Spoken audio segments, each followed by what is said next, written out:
Hey guys, welcome back to the channel.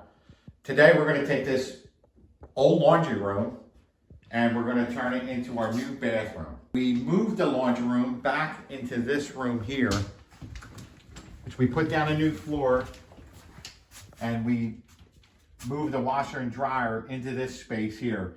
And eventually we'll redo this space. We're probably going to end up closing up these walls and insulate because there's no heat in here. But for now, temporarily, that's fine. So, why don't you watch how we transform this bathroom?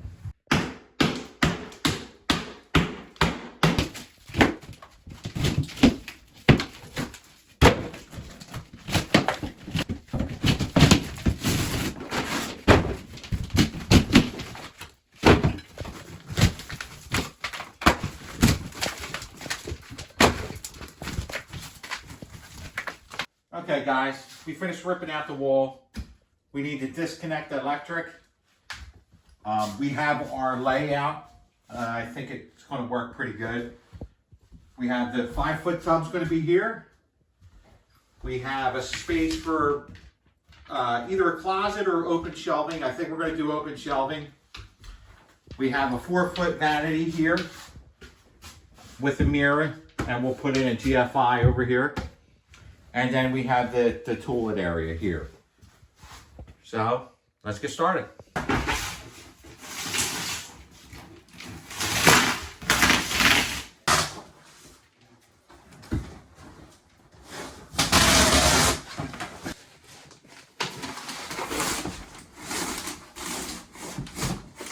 We're going to be moving this switch to the other side. We're going to try and take this, pull it up, and put it over on this side of the doorway because our door is going to open out. So we want it to open out and then have the switch right here. All right, so we just pulled the wire back from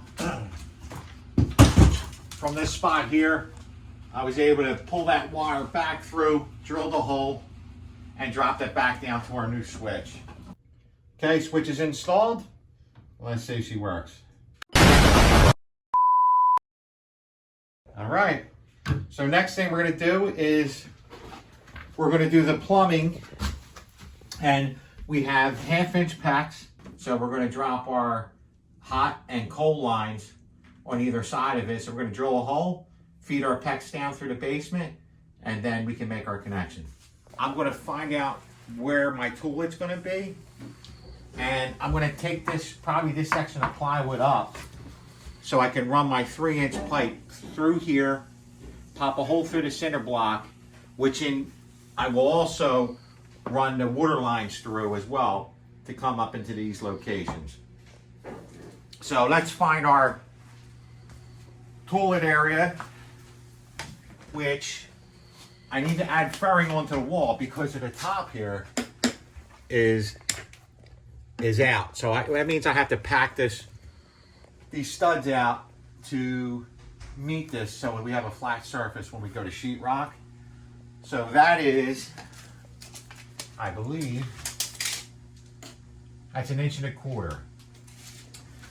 So normally your toilet is going to be at 12 inches, so I need to do 12 plus the 1.25 inches, which would bring me at 13.25. So that's our first mark. And then I'm going to come over to, well, here goes the joist here.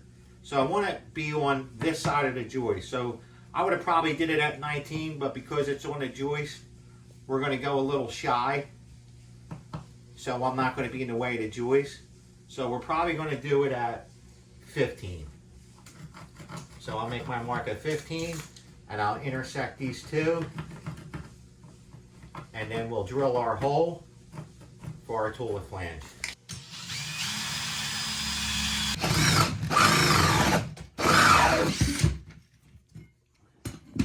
Okay, we have our hole done for our toilet,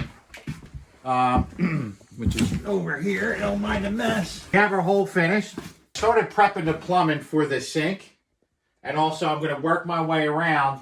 And we built this wall. This is going to be where our diverter and our shower head is. It's 5 foot wide, we're probably going to do a whole piece unit, which is tub and walls all together.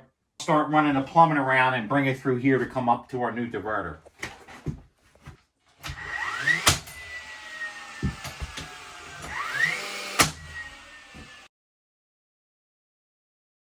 Just got done running our 3-inch drain line, which was extremely difficult. Foundation wall that we had to go through, and then a crawl space under that, but we managed to get it all done. So we got our 3-inch lining for our toilet, 1.5 inch that comes up for our tub. Have our water lines done.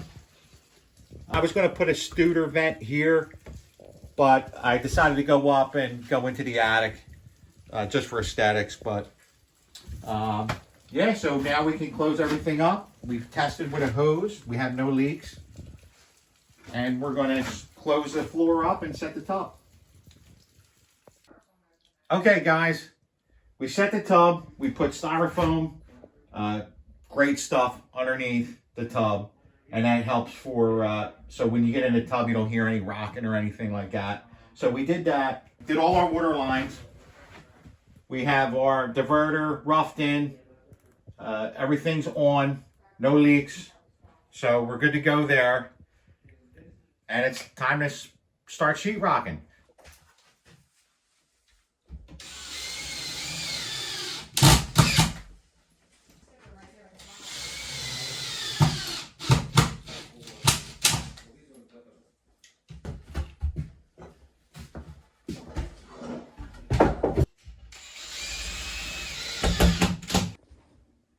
All right, guys, sheetrock's done. Next, we're gonna put down our Luan floor, get everything taped in. Got the second coat on. We got the tile done and grouted. Now it's time to move to the floor. So we put down a vinyl floor with the vinyl grout. And this kind of stuff will just come right up. And now, the reason why I put this down before the compound was the second coat was going to take a day and I didn't want to waste any time. So we put it down. Anything that gets on the vinyl usually comes right up. We painted, the wife painted, and we're going to now start to do some of the finished stuff. We're waiting on the vanity. We're going to put up some wallpaper. So hang on till the end. Okay, we made it to the end. We went ahead and painted the wall black. We put our sink in. Not too crazy about it. Problem is, there's no backsplash that came with it, so we might have to do something here because the water splashes right up on the wall. Went ahead, everything's finished. The tile was completed. Put these up for just a little more convenience. Yeah, I think it turned out pretty good. You know, we did this on a shoestring budget. The trim I found in the attic, so we didn't pay for that. And at some point, if we want to paint it, we can paint it. But yeah, guys, this is the end result. This was a laundry room that we converted to a bathroom. So I think it turned out pretty good. The only other thing I might say is maybe moving this light fixture. It was centered with the room, but I feel like maybe it needs to go over here kind of even with the center of the shower. Well, leave in the comments. What would you do? Leave it? Move it? Let us know. If you guys like to see renovations, see transformation videos, like and subscribe and share. Till the next one.